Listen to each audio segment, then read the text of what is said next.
Caller, you're on the air. Your last call, and then we're getting hey out of here. Who are you? Where are you from? Hey, how you doing? This is GDSOP. Hey, what's up, dude? Hi. Hey, how you doing, man? Good. Live down in Florida. Are you a first-time caller?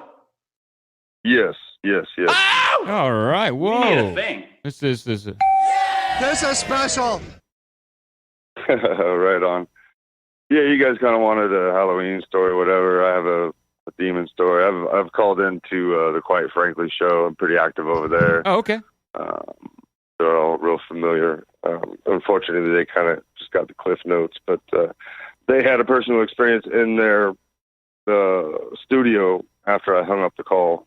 Pictures were thrown off the wall. Anyways, so I was 14, 13. I was sent from where we lived back to my grandmother's house in Colorado. I was unaware my mother and my stepfather were having really insane problems. My grandmother was I was raised Pentecostal evangelistic. So, of course, we had to go to church, hanging out with grandma for the summer. And it was after church was done. Everyone was congregating in the foyer and, saying their goodbyes and whatnot. And this dude comes bursting through the doors. His clothes all ragged and all crazy looking. He was sweating profusely. And he was uttering this really weird language. It wasn't English. It wasn't anything that I could recognize. Granted, I was only 13 or 14. It became really apparent really quick that something was wrong with this guy. He started pushing people around, and all of a sudden a bunch of the other ushers and whatnot started praying for him, laying hands on him and grabbed him. He started throwing people. Tossing people like it was nothing. And all of a sudden, a bunch of people just went and pounced on him. And he was still uttering this really weird tongue. It didn't make any sense. And all of a sudden his body went limp. This spirit or demon, whatever you want to call it, came up out of his body, did a few turns in the air, and pointed right at me. Now, I was really scared. I hauled ass. I left. I went outside. Waited for my grandma. There was a bunch of commotion going on, whatever. Anyway, she took me to the house. We were in the car, and she says, what are you doing wrong with your life? I saw him point at you. I saw that demon point at you. And I was 13. What the fuck am I doing wrong in my life? I'm fucking 13. So anyways, by the time we got to her house, there was, this is back in the day of old tape machine, message machines or answering machine. There was 14 messages or so on her machine telling her to bring me back so they could pray for me because they saw what happened. This is very emotional for you. It's really difficult to talk about. So naturally, she brought me back, and they prayed and laid hands on me, and and it was over. The guy was already gone by the time we had gotten back. Actually, I believe an ambulance came and got him. Did you feel anything? The summer. Did you feel anything when they prayed for you and laid hands on you? Yeah. It's hard to interpret what I felt. I was just scared. Sure. So summer went and gone, and I went back home, and I didn't tell anything to my mom or my stepfather. I was scared about it. I begged my grandmother not to say anything about it. She said, fine, I won't say anything about it. But you've got to work on you. You got some work to do. I go home. It was less than a week. Now, when I was in Colorado during the summer, I went back to Washington State is where we lived. And it was maybe a week after I was home. I was upstairs in my bed going to sleep, and I thought I heard my dog coming across the floor. It was a hardwood floor. I peeked up on, from under the covers, and I was with my head covered, and I looked, and it was not Susie. It was that demon. And he came right through my door, and he grabbed my fucking bed. I had a California king size waterbed on a huge pedestal that sat on another huge. My room looked like a ship's captain's room. Can you describe? So it sat up on another huge pedestal. Yeah. Can you describe maybe like the size of this creature? If it had a smell, did it have? Yeah. What does it look like? What color? All that stuff. Yeah. It hits me every time. Now I've seen him multiple times, like throughout my life. Multiple people have seen him also. There's a smell. There's a cacophony of sound. I can't really see anything below the waist. And it's like a bunch of hooves clacking, for the lack of better. It's hard to describe. And the smell is a very acrid, very sweet, very real overpowering. It makes me nauseous almost. And he came in and grabbed my bed and shook that fucking bed. And all I could do was I couldn't do anything. And then finally I let out a scream. Naturally, the pounding of the bed, I mean, he was shaking a king-size waterbed. My parents come flying up the stairs, and my stepsisters and whatnot come flying up the stairs, and poof, it was gone. And I'm frozen in terror. What are you doing in here? What the hell was that noise? I'm like, call Grandma right now. Just call Grandma. She'll explain everything. And she says, what are you talking about? What are you talking about? I said, there was a demon in my room. You've got to call Grandma. Please call Grandma. She called Grandma, and she said, you believe everything he just told you? Because I just had a premonition that he came to your son again. Something's wrong. Something's going on. We need to fix this. And it's been with me all my life. Do you still see it, or does it still come? Oh yeah, absolutely, absolutely, dude. So the night that I called into Frank's show, gave them kind of the cliff notes. His show was kind of fast paced and whatnot. And I couldn't really go into depth. After we hung up the phone, pictures flew off of his wall in the studio, and it freaked everybody out in the studio. Well, I'm gonna say I didn't this know right because now. there's a delay. Once I got back and watched the rest of the show, and I was like, "Oh fuck!" What do you know the show episode? Can we link to it?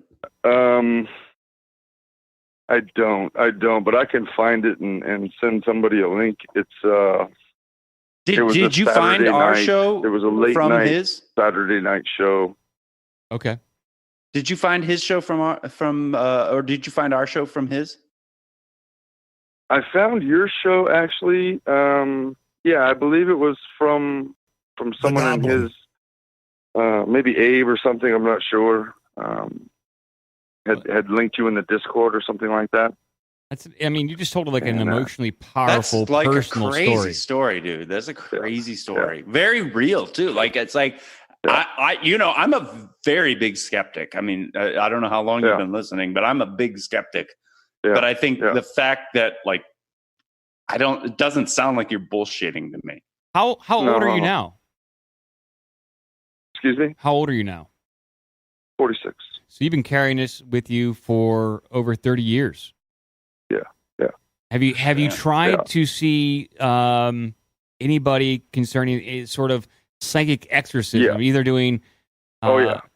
So one day I'm married at this point to my second wife, and she was at work. We had a roommate.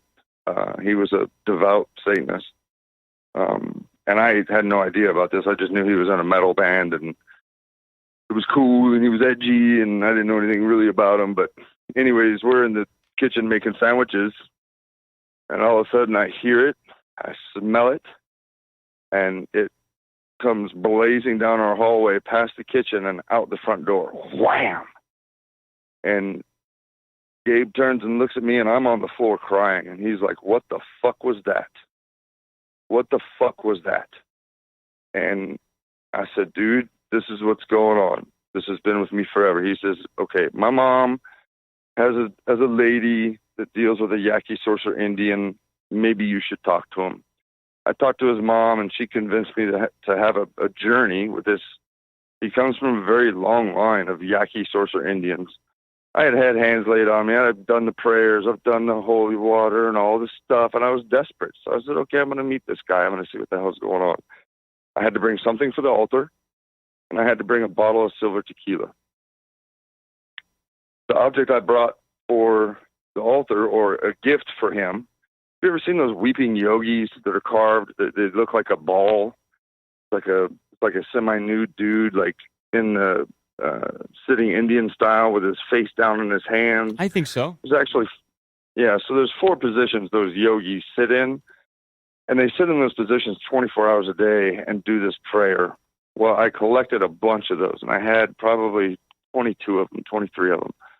I picked one of my most favorite, threw it in the bag. Wife took me to this woman's house, super ultra rich woman. I came, through the door, and he spoke Spanish. He didn't speak any English. She was to translate. He said, okay, I had to, put the money up and There's ain't nothing free, right? So I pulled this yogi out of the bag, and this dude fucking covers his fucking mouth and backs up like 15 fucking steps and just starts rattling shit off to Patty. And she's like, where did you get this? And I'm like, it was in my house. She's like, he had a dream about this last night coming to him. She's like, we need to get upstairs right now. Went upstairs, went through this, and I won't go into great detail about exactly what transpired because it's way more than I want to get into. Sure. But he says, okay, 90 days will pass.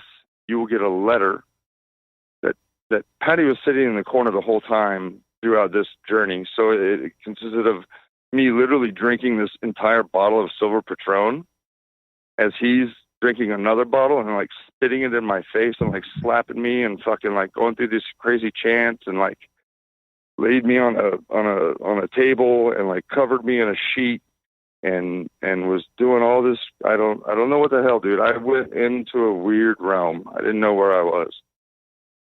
So this letter comes 90 days after, and the crux of basically what is transpired was my great-great-grandfather sealed this demon to the last male in this family. Why? For whatever reason, to stop the lineage or whatever. To totally decimate my relationships, to totally decimate any potential offspring coming from me. You're a scapegoat. It's like he had to put it on somebody. He chose you. Maybe it wasn't personal. Maybe it was. Right. Well, I mean, I was nowhere near alive at that point, so how would he know? Yeah. Crazy. Absolutely compelling. I'll say this right now. Only that for which is for my highest good is welcome here. Love and light. I wish so much gratitude and like love on you because it seems like you're going through like so much every day, every week. Like how? That's a pretty good summation, buddy. How can we, as a community, help you? Oh, I don't know, man. And maybe it's hard for me to talk about because I feel like I give it power. After the initial call with Frank, a bunch of the community reached out to me and talked to me, and I was talking to Doughboy. We were actually talking on the phone, and it just, oh shit, it's raining real bad. I'm kind of at a loss, and it's we have a shaman in the community here. story, so I figured I'd tell you. Papa Croc is a shaman in the community. I don't know if he still listens, but I don't know if you're open to anything else. But, man, I'll be thinking about you. Sending good. Everyone should send good vibes your way. I don't know if good intention and love and emotion your way can help battle this back or can defeat it, but I want to believe that it can. Mm-hmm.